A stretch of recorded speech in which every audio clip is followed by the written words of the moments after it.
All right, well, welcome. Hello and welcome to our final Welty at Home session on Pride and Prejudice by Jane Austen. Today, we are discussing Volume 3, Chapters 11 through 19, or Chapters 53 through 61, which is the end. If your book isn't divided into volumes, you would have gotten to Chapter 61.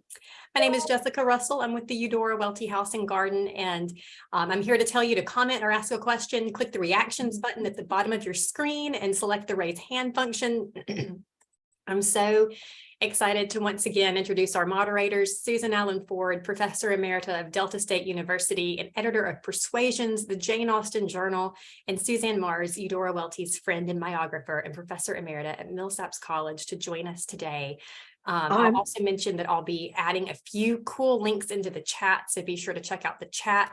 And we'll talk a little bit. I'll give you some context in the chat with the links as well. But one will be the pound for pound link that Susan Allen Ford mentioned in a previous discussion. And another will be about an upcoming JASNA conference on British landscape's influence on American gardens. So with that said, I'll turn it over to our moderators to get our discussion started today. I want to call attention to my shirt so I can sit back down. We see it. And everyone read it? Yes. All right. Good. Thank you. Yes. I don't have the shirt, but I'll get into that category too. We were talking before you all came in, and Jessica was saying how satisfying this section of the novel is. I mean, here what we've done is we've got the Lydia Wickham chapter of the novel closing in the first page or so that we read, and then we're back to the very situation at the beginning of the novel. Mr. Bingley is coming to Netherfield. Mr. Bennet should go visit him. And he says, no, you promised last time, you know, if I went to visit him, he'd marry one of my daughters, and he didn't marry my daughter, so I am not doing this again.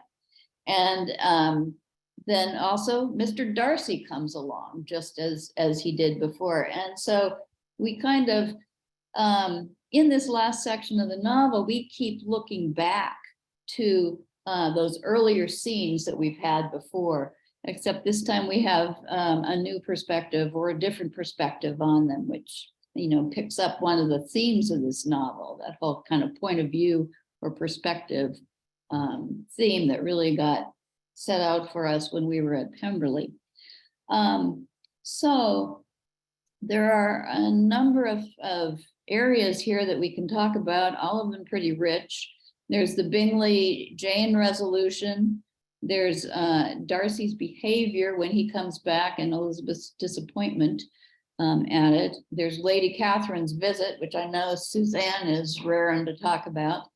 And there's, of course, the second proposal scene, as well as the whole ending section.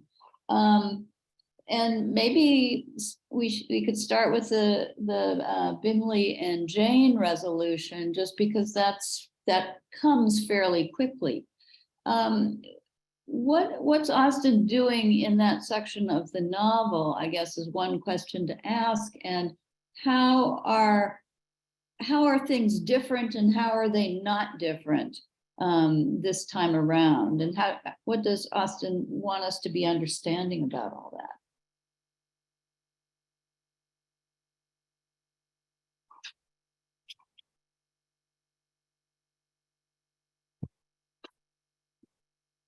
Yeah, Beverly.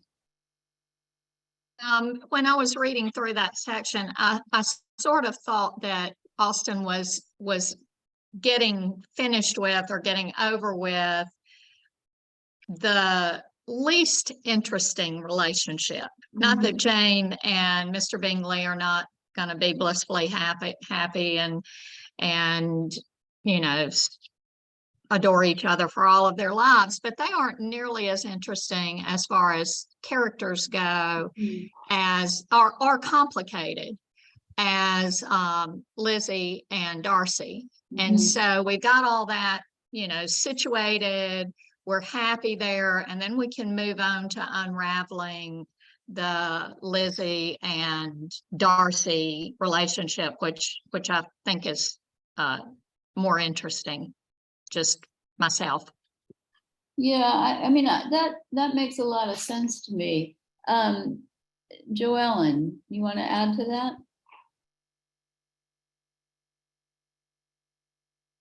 I think you're muted. Yeah, there it is. Thanks. Yeah, I just want to note that in so much romantic comedy, Shakespeare there are two sets of heroes and heroines. And Jane and Bingley are the least interesting, but the ones who need help to get them out of a pickle and the relationship to work. And Elizabeth and Darcy are of another order completely, and are the ones who make that happen.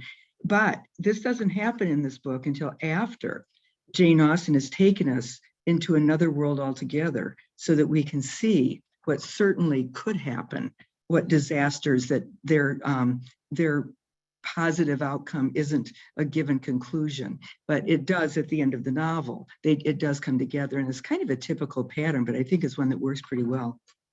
Yeah, I mean, and I was thinking about this when Beverly was talking too. One of the things that makes Jane and Bingley different from Elizabeth and Darcy is that the way their relationship has been blocked is something that comes from outside of themselves. It's Right. it's the Bingley sisters and Mr. Darcy, and then the effect of the Bennet family pushing them apart. Whereas, and that's why it's not so interesting, because once you resolve those problems, then everything, Mhm. then they can live happily ever after. But Elizabeth and Darcy have different impediments that are more internal. Yeah, Monica.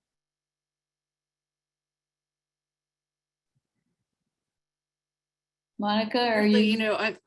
can you hear me? Yeah, we can hear you. Yeah, weirdly, when I'm at school, it's when the internet is terrible. When I'm at home, I have great internet. Y'all are just making me think, how do you think Elizabeth and Darcy compare to Beatrice and Benedict? I mean, if we're talking about the second couple, that's the complicated one, how do the two couples compare? Directly. Yeah, I think so too. I mean, for me, that chapter where they're kind of going back and forth, it's the Elizabeth spirits rising to playfulness again, is so much a back and forth that it's very much like Beatrice and Benedict bandying words. And the corollary to that is the hero Claudio relationship in Much Ado About Nothing, where they are broken up just because they somebody else, Don John, comes along and does it. And yeah, and they're just kind of both adorable simpletons. Right, and they don't need to change to get back together. It's enough for him to say, "Oh, sorry, I'll marry your other niece," and everything works. So the one couple doesn't really have to change, they just have to straighten out their communication. The other couple has to undergo change. Yeah, and we really see that I think big time with Elizabeth and Darcy. Yeah, Cheryl, I think you're muted. So Jocelyn Harris is another name in the Jane Austen literary world that I've discovered. And she recently did a talk with another book club that I go to. And she does talk about Much Ado About Nothing and Twelfth Night being the Shakespearean parallels that Jane Austen brings specifically into Pride and Prejudice. But so Monica's question, basically what I'm would like to say is that the community standards, the conduct structures affected both relationships, right? Because Darcy pushed Bingley away from Jane, similar to how there's that also occurs with Darcy. I'm going to collect some more of my thoughts and then I'll have a better comment later. Okay. All right, thanks. Marcia, you want to follow up? Unmute. So, yeah, in Much Ado, Joellen talked about the things that happen in between the breakups and the final reconciliations. And that's where in Much Ado, you actually think that it may take a tragic turn. I mean, Hero is supposedly dead, Mm. and it could be it's a setup for a tragedy, but ends comically. And it makes me think of Mr. Collins saying that Lydia may as well be dead, would have been better off dead. It very much partakes of the pattern that you see in Much Ado. Mhm. That's all. Yeah, that's neat. Yeah, I like that. And you know, in another novel, I mean, Jane, we do see Jane getting, you know, less, more pale, you know, less healthy in some ways as she's going through this loss. And in another novel, it could have gone into that other area, more tragic area. And I thought it was interesting. I was looking at this again this morning, but Bingley sits down next to Jane when he comes to visit, and he doesn't think she's changed at all, except maybe she's a little less chatty, you know. And so if Elizabeth has perceived a change, but Bingley doesn't really see it. Harriet. Yeah, I'm thinking about the way in which we have maybe changed our minds about these characters, Jane and Bingley, in that their weaknesses, their ability to be manipulated, are clear. My favorite line in their relationship is actually Mr. Bennet's. When he says, you're each of you so complying that nothing will ever be resolved on so easy, that every servant will treat you so generous that you will always exceed your income. Our sense of them as too good and too amiable and too complying is strong as we come to the satisfaction of the promise of their being the happiest of couples.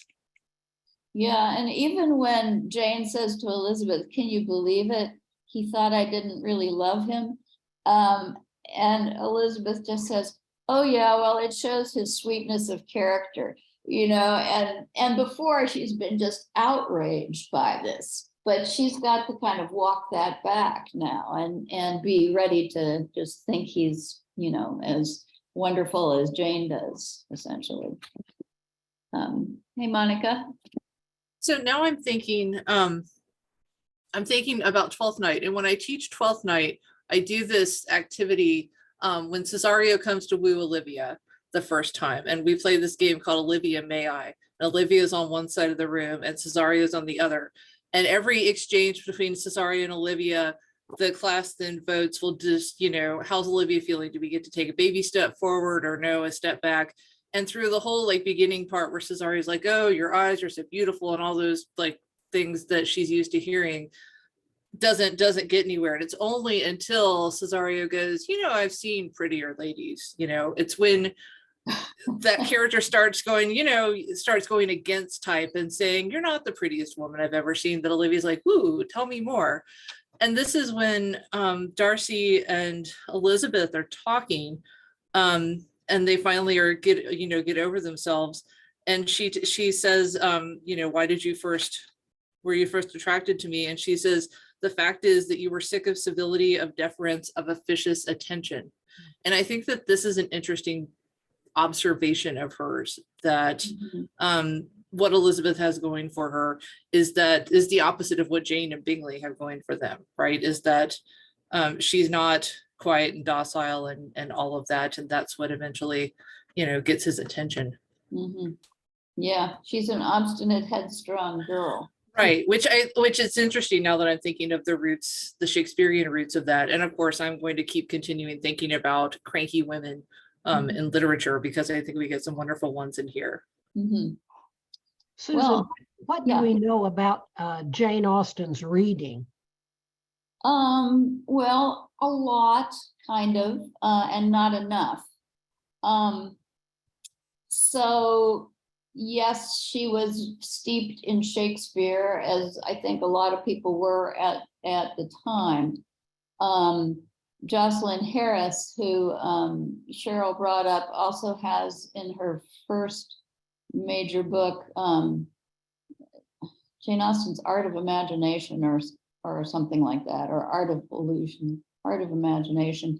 Anyway, she looks at the connections between Midsummer Night's Dream and Emma, which are very deep structurally. But the Jane Austen summer program just did a big 3 or 4 days on Jane Austen and Shakespeare, and we only focused on Mansfield Park, which mentions Henry VIII, but also, well, not just mentions, makes it kind of a central plot point, as well as King Lear and All's Well That Ends Well. There's quite a lot of Shakespeare influence, I think. She uses Hamlet in Sense and Sensibility. This is more submerged, but it seems as soon as you bring it up, really obvious, doesn't it, that these two characters are in that same kind of school, or these 4 characters are in that same kind of comic school. Cheryl.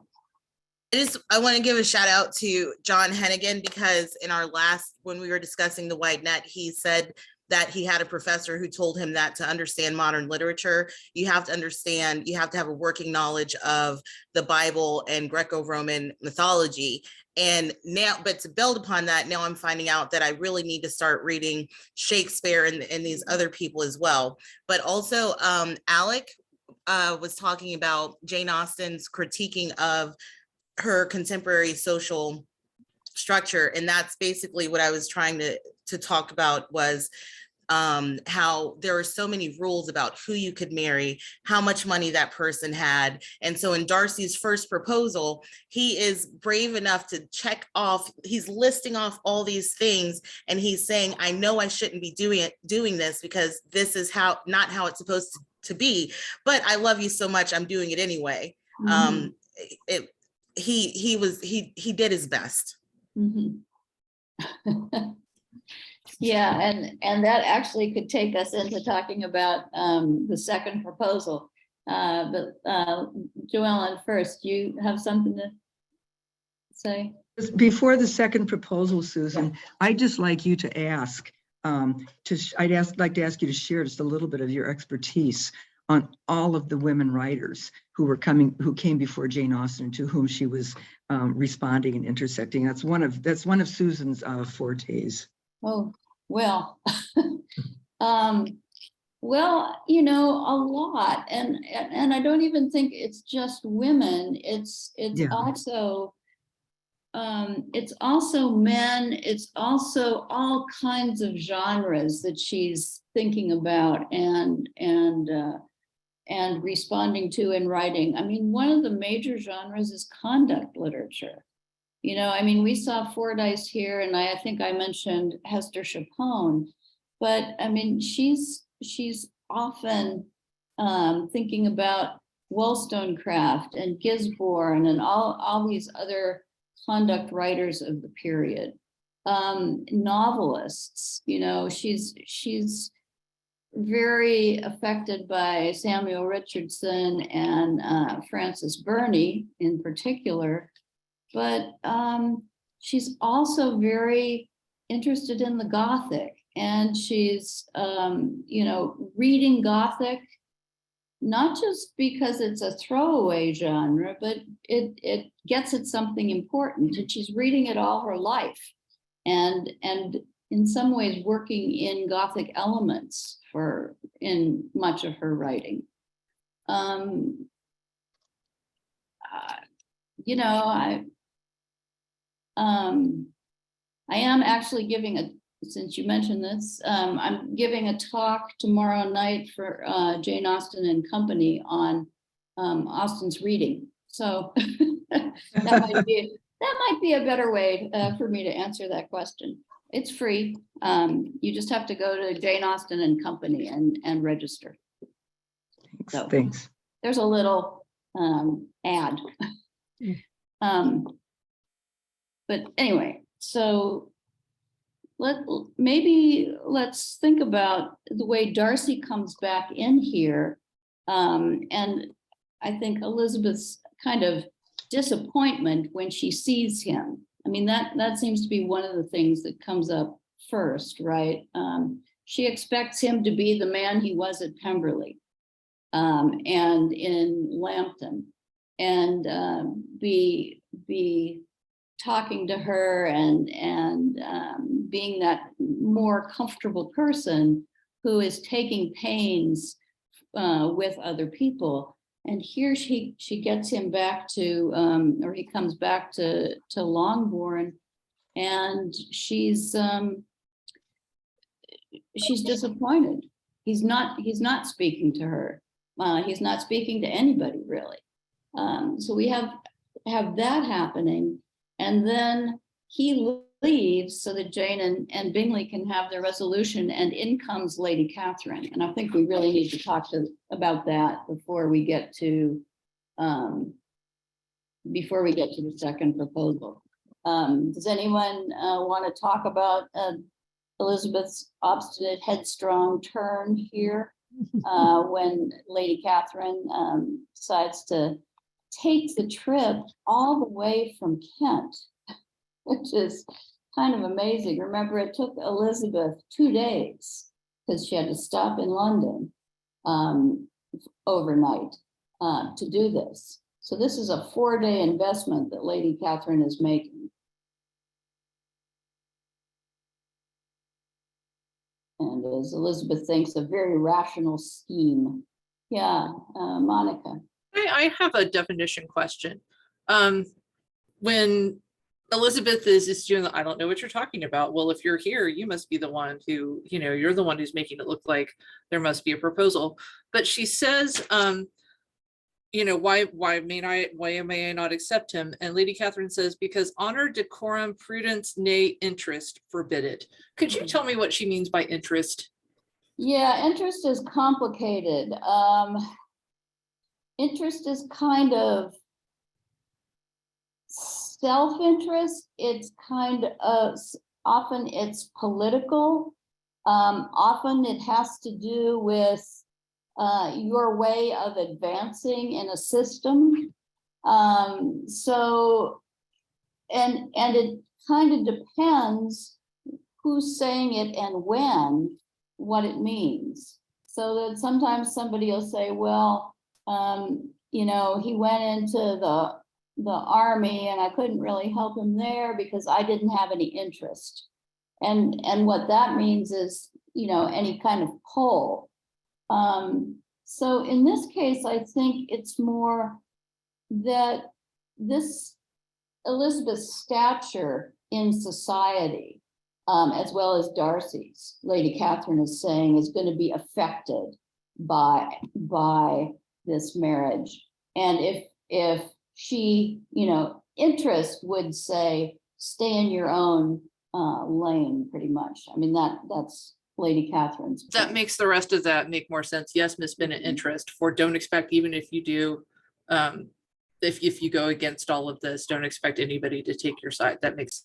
Yeah, nobody's going to notice you. You're going to be an outcast. Yeah, it's an interesting claim, and not one that Elizabeth is going to take seriously. Yeah, Joellen.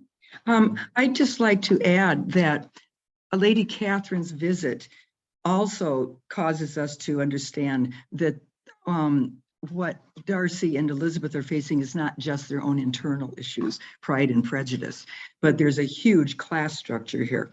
And she's about the only parental figure who could come into this with any effect, unlike in Shakespeare's plays.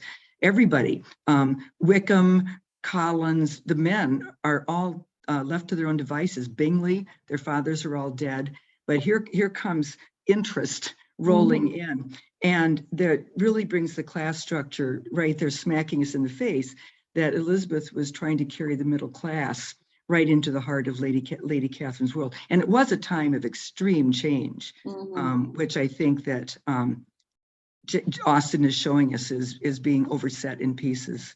Well, and Elizabeth's position is fairly tenuous anyway. I mean, as she says, my father's a gentleman, I'm a gentleman's daughter. But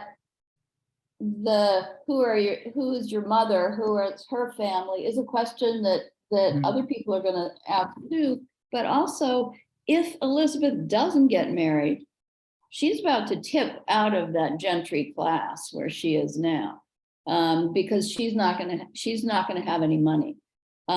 So who knows who she's going to be, ending up with,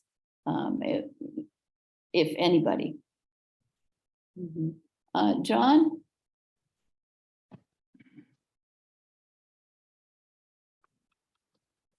Thank you. I just want to say this was my favorite chapter in the book. And I just thought it showed her, Elizabeth's intellect, her independence, her obstinance and stubbornness, if you want to say that. And to me, it's about, to borrow a phrase, this day and time more contemporary, just truth speaking to power. And just not cowering in the way of responding in the way that later Lady Catherine thinks that she should. And I also thought it was interesting how how Jane Austen reminds us of just how obstinate and insensitive Lady Catherine is, and virtually everything she has to say about her. Yeah, I mean, and I was kind of, I think one of the reasons it's so funny is we've seen Lady Catherine before, but we've seen her when she's at home, when everyone is very deferent to her. And here she comes into what is to her a foreign place, and she takes over as if she were at home, I mean, she walks in and she sits there and nobody, Elizabeth just kind of waits for her to say what she wants. And she even has to allow herself to be introduced to Mrs. Bennet. We're waiting for introductions again because she's the social superior. And then she's the one saying, let's sit down, let's walk into this little prettyish wilderness. But she's also saying things that are much worse than we've ever heard her say before, like, I will not be interrupted, hear me in silence. I mean, she's giving these commands as if she's allowed to, and she's shocked by Elizabeth's response to her. Joellen? Just going to say, I think this is Lady Catherine's last ditch response, that she would leave home means that she feels she has no other alternative. And I think we never have really pursued a thread that was picked early on about who's a gentleman and that kind of thing. And right at this time, I think that the educated men, and the 19th century is a history of the professionalization of society. You don't have to theorize being a cop. You can learn how to do it, or you can read books and learn how to do things. So from the education of the prince literature, we get to conduct literature, the education of gentlemen who aren't necessarily responding just to hierarchical traditions, which Lady Catherine, I think, is defending. But I think that also brings up the education of women. And the truly accomplished woman, and circles us back to that matter, what they read, or at least they're very intelligent. So I think that her rolling in here just underscores all of that. Well, and it also makes clear that, Darcy has relatives to be embarrassed about too. maybe even more so. So, I mean, it kind of, helps Elizabeth achieve a little bit of parity here, or maybe it helps Darcy achieve a little bit of parity. Monica. Yeah, two things. First, I really like Melissa's point in the chat that we see this change in Elizabeth in this scene between her and Lady Catherine, partly because she is capable of being still and quiet and doesn't jump at every. I mean, this is part of what just blew me away reading this time is Lady Catherine is saying all of these really rude things, and she just keeps her politeness in a way that I couldn't do. And then we also see, you talk about conduct literature and conduct, and we see when Lady Catherine, who's used to, she says jump and people say how high, for the first time perhaps ever, somebody is not doing that. And to me, the part that just makes me fall on the floor laughing is at the end, when the only thing Lady Catherine can think of to say is, I take no leave of you, Miss Bennet. I send no compliments to your mother. I mean, that just is like the funniest line ever, and shows you how like completely without ammunition she really is, and how I mean, I think that's really good. And that the sense, I mean, Elizabeth has had more emotional responses to insults before, and here she is actually pretty calm and pretty rational all the way through this. And basically just says, well, I'm going in now, you can sit here, but she is confident in her own perspective, or her, and in a different way than she's been confident before, I think. Well, I don't know if I can explain what I mean. Cheryl? Okay, so Lady Catherine is very hurtful. She's got like those snake teeth out, and she also implies that Lizzie tempted him from his role as a gentleman. She says, your arts and allurements may, in a moment of infatuation, have made him forget what he owes to himself and to all his family. And she calls her a young woman of inferior birth, of no importance in the world, and wholly unallied to the family.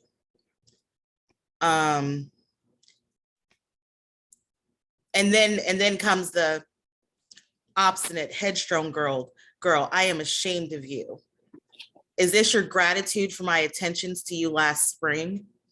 But so this is all Lady Catherine. I don't think that she had nothing left by saying, I'm not sending any in parting to your mother. That is really rude. So that was another really mean thing to do. And also I'm going to put in the chat links to this 1968 article about when Eudora Welty read the Jane Austen Radiance, and what the Jackson community, how they responded to that reading. I'll put it in the chat. Okay, thank you. Cheryl, when you were reading that passage, what hit me was the language that mirrors Darcy's first proposal, the inferiority of your connections, and where's your gratitude? And I mean, we're hearing that again, from Lady Catherine, and now we're going to get back to Darcy, with his second proposal, to see the difference that he's traveled while other people have stayed in the same place. Harriet. I'm just thinking about the way in which this is not the end of Lady Catherine's attack, that she then goes to Darcy off stage now, but is ready to disqualify Elizabeth by telling him what an obstinate girl she is, which of course has the effect of making him believe that maybe he should hope that she would accept his interest. But I'm thinking about her sense of her power, her expectation that she can have her way with Darcy in the scene. I'm also thinking about the moment when Mr. Bennet says that he of course gave his consent to Mr. Darcy because what could he do in a conversation with a man like that while he wants very much to not give consent at that moment, believing that it's not in Elizabeth's interest. But that was a surprise for me. I think that that the hierarchy was strong enough to have Mr. Bennet simply concede. Yeah, yeah. I mean, and so his only way around it is to say to Elizabeth, what are you thinking of? You know, don't do this. Let me plead with you. Yeah, I think that's very interesting too. I could never refuse him anything he condescended to ask or something like that. I mean, there is this sense of the power of that social superiority, but I don't think it's only social, because I don't think Mr. Bennet would feel that way with if Lady Catherine were asking. It also must be some kind of natural authority, moral, intellectual, whatever, that inheres in Darcy that Mr. Bennet is responding to. I feel that too. Yeah. Marion. This is a few paragraphs ago, but going back to the conversation between Lady Catherine and Elizabeth, one thing that we hadn't stressed enough, I think, is that no matter how many times Lady Catherine demands to know if she is engaged to Darcy, Elizabeth is not going to answer, because that is not her business. Yeah, at one point she does say, well, I'm not engaged to him, but then, you know, she wants, I mean, then she pushes, you know, to that promise. But I mean, yeah, I love the fact that Elizabeth says, I will only say that I am going to make the decision for myself and not for you or for anybody else unconnected to me.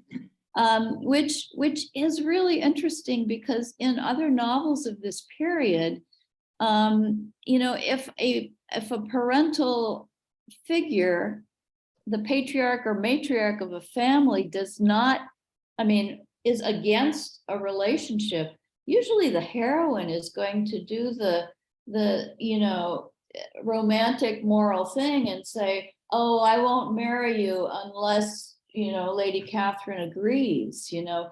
And so then the job of the novel is for Lady Catherine somehow to recognize that Elizabeth is the best match for Darcy, that she, you know, somehow overcomes the background of her family or whatever. And Austen's not playing that fictional game here, and neither is Elizabeth. You know, they're going to do what is the best for the individual here.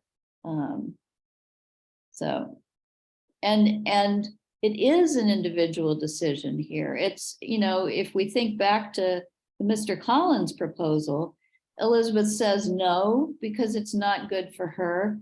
When Mrs. Bennet says, but the family, you know, I mean, that's who you ought to be thinking about. Joellen. I have been thinking about Mr. Bennet, and I don't think it's just that he caters to Mr. Darcy, but the couple of sentences where he talks to Lizzie saying, you know, I know you could be neither happy nor respectable unless you truly esteemed your husband. And then that section about him being superior, which raises our hackles. But he goes on to say, your lively talents would place you in the greatest danger in an unequal marriage. You could scarcely escape discredit and misery. And Lizzie has already said to Darcy that, well, you probably misinterpreted me because my spirits led me wrong. And so that Mr. Bennet has had the example of Lydia being bored or whatever, and disgracing herself through lively spirits. So I thought that was wise. even though he's willing to let it go on, he really gives her that warning. Well, and he has his own example too. I mean, don't you think that one of the things he's recognizing maybe is that he hasn't always been a very respectable husband to Mrs. Bennet because his talents and hers are so different. And if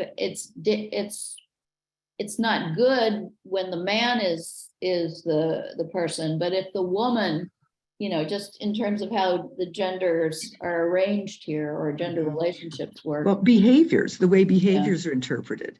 Yeah. As a married woman, he says disgrace, danger. So I think that's what he's thinking of maybe. And one of the things that Fordyce warns women against is wit. And there is a sense almost that wit, too much wit is almost like too much sex, you know. I mean, you're advertising a dangerous aspect of yourself. Monica. Well, it's interesting that we do, even in the short amount of time left in the novel, we see a slight, I don't know if it's a change in Mr. Bennet or not. I'm curious about y'all's opinions, because I love the kind of, it isn't the end, but the wrap up in chapter 60 where we get, you know, and then Miss Bingley sends a letter, and we get Mr. Collins, you know, sends a letter, and Mr. Bennet's reply to Collins is very short and to the point. Dear sir, I must trouble you once more for congratulations. Elizabeth will soon be the wife of Mr. Darcy. Console Lady Catherine as well as you can. But if I were you, I would stand by the nephew. He has more to give. And then a couple of paragraphs later, we get that Lady Catherine's anger was so bad that the Collinses are driven to leave, and they actually have to go to Lucas Lodge. Right. The reason of the sudden removal was soon evident. And I would love to know what that, I mean, if she's that bad that Mr. Collins can't take it, she had to find some outlet for her. And so in terms of talking about hierarchy, she still has, at least she had Mr. Collins, but the fact that she drives away Mr. Collins is impressive. Yeah, that's right. That's very interesting. But also I wonder how much Mr. Collins, like Charlotte, is thinking about the fact that Darcy has more to give. Because we know Charlotte's been thinking about that before. And he certainly does. Yeah, Cheryl. But Elizabeth isn't just looking at his wealth. She's also looking at how well the servants treat him. So with their aristocracy and the responsibility that a landowner like Darcy would have, she enjoys that he is a good landlord and he cares about his tenants. But to Monica's question about Mr. Bennet, it's interesting to note that he's like an inactive participant in the rearing of his daughters, whereas Jane Austen's father like actively encouraged her pursuit of knowledge. He sent her and Cassandra to school for like a year or two before there was some sickness in the school. And he even bought her a personal desk that she could use to tuck away all of her writings. So I'm just noting that there's a difference between her real life father and the father that she creates in Pride and Prejudice. Yeah, I think that's true. I mean, Austen's father seems to have been also very involved in, encouraging her writing. So I think that's true. You said something about the Elizabeth's response to Darcy as landowner, landlord, master of the servants, all that kind of stuff. I mean, his role in that community that Pemberley defines. And one of the things that comes up sometimes is when in that conversation between Jane and Elizabeth, when Jane asks her, well, how long have you loved him? And she says, well, I can't really trace it to the beginning, but I think it must date from my first seeing his grounds at Pemberley.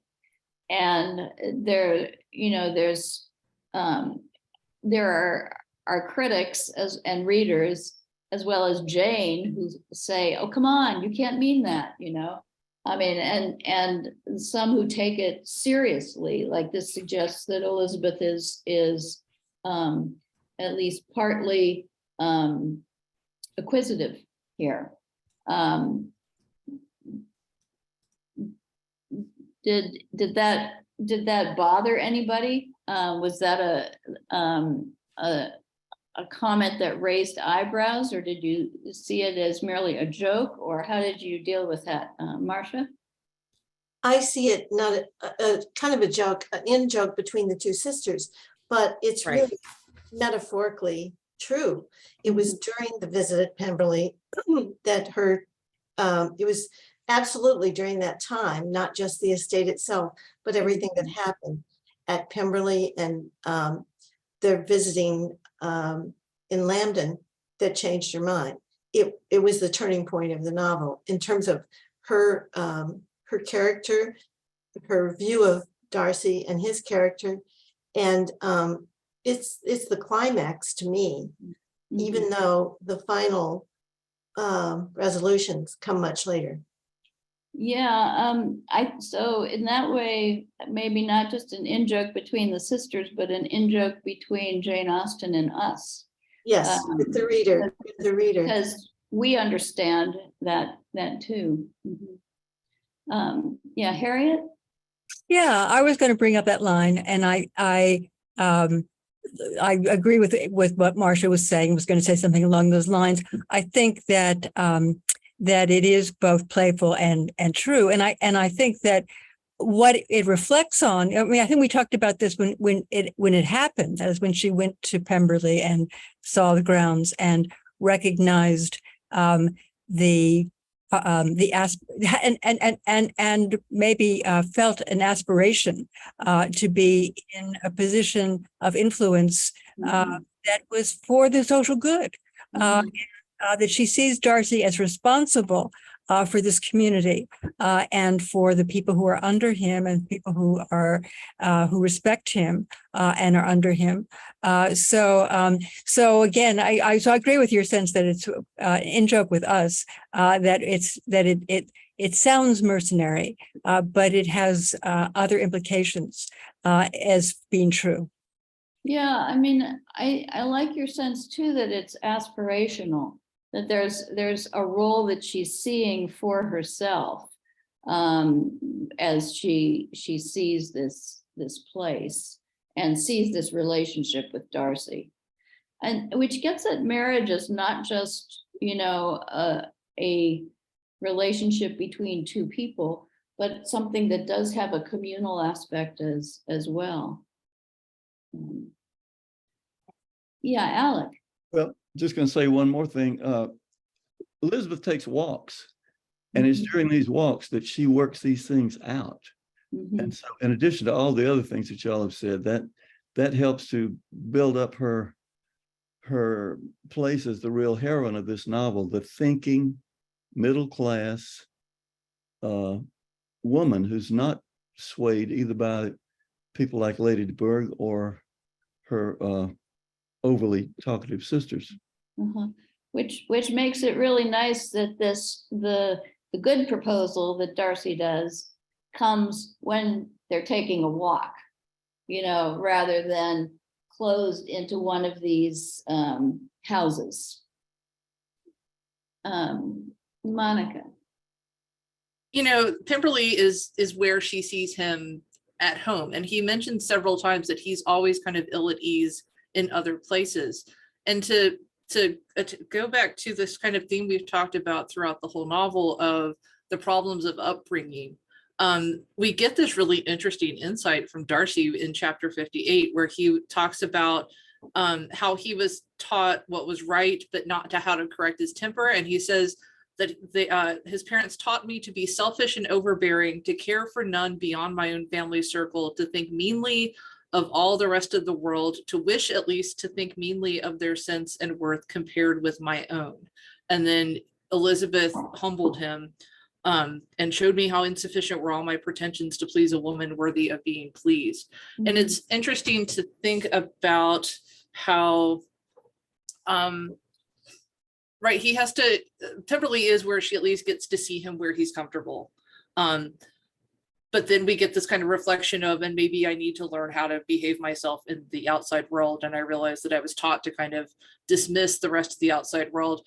Like, it's interesting to think of, you know, it's Elizabeth who is the only one who can get Lady Catherine to come down off her mountain. And she gets Darcy to realize that he too has to, Lady Catherine then just goes back up to retreat into her mountain. But Darcy at least realizes that he was taught to think that anything outside the walls of Pemberley were beneath him.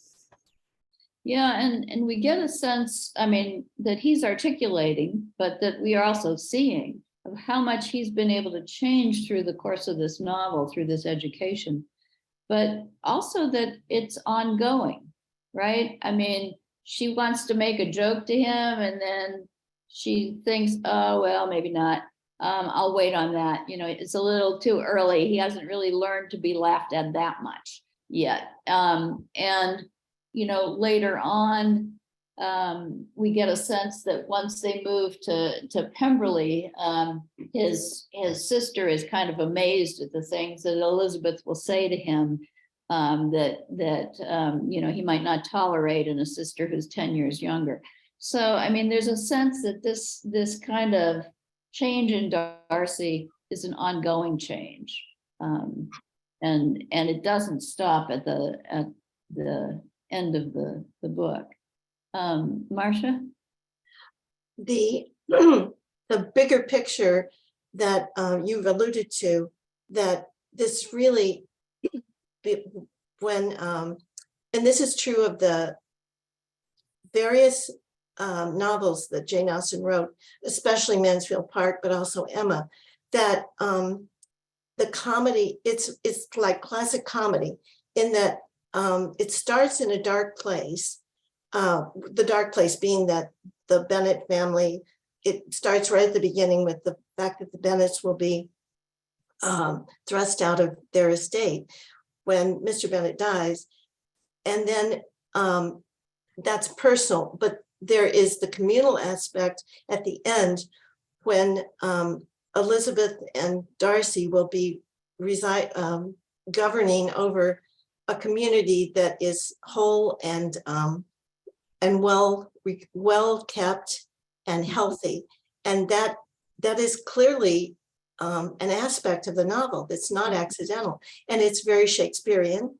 It's like Roman comedy, and it's way more than it's one of the things that irritates me when Austen's novels are referred to as chick lit or just romance stories, because it's clearly partakes of this bigger perspective, which is right there in front of us.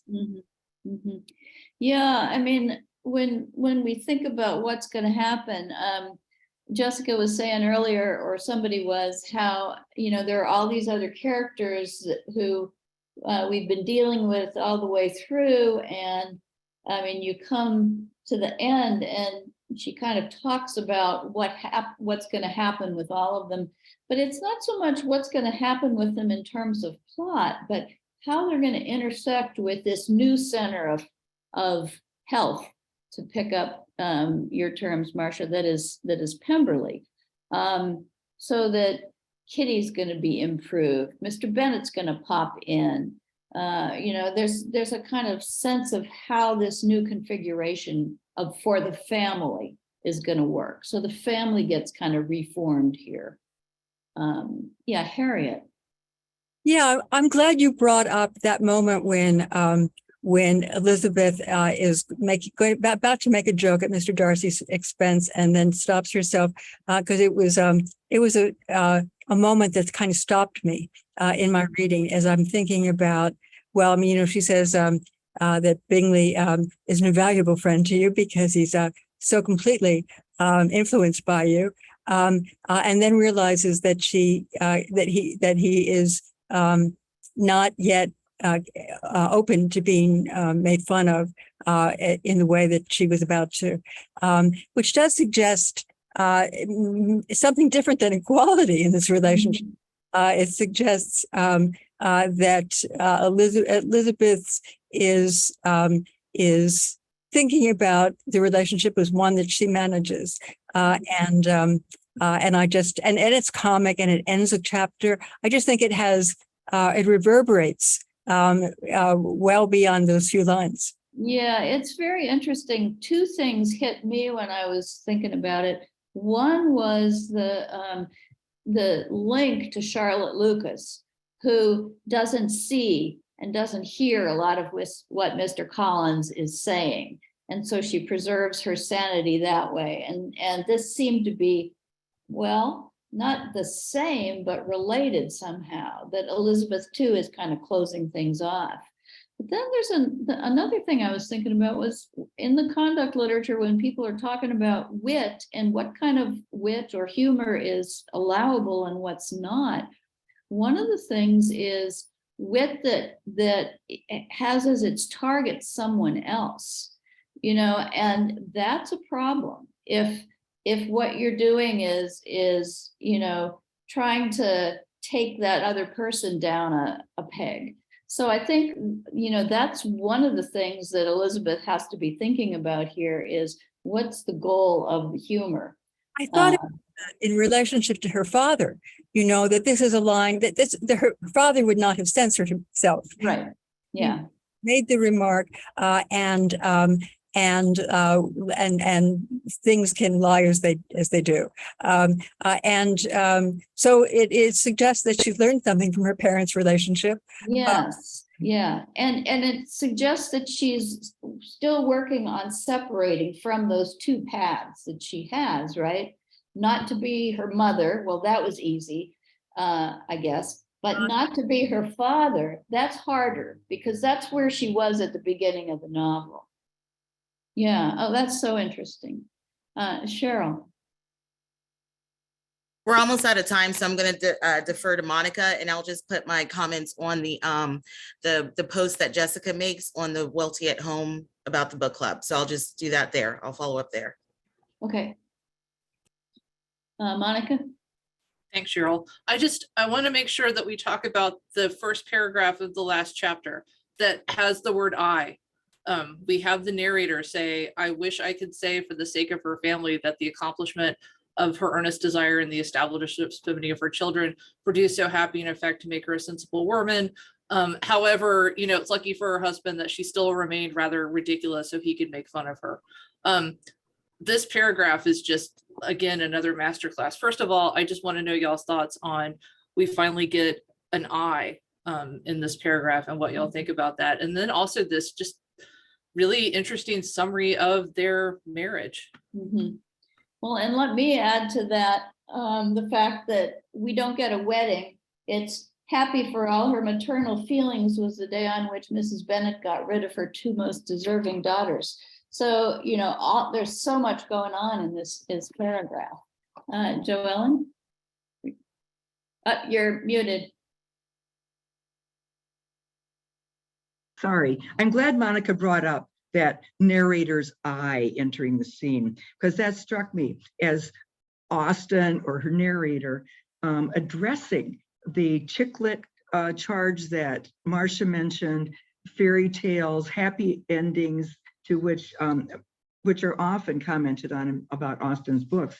But she's saying more or less, social tensions weren't her main subject, but they were there. Mm-hmm. That the world doesn't change absolutely, but this novel is a register of some movement in the world, and in fact can model.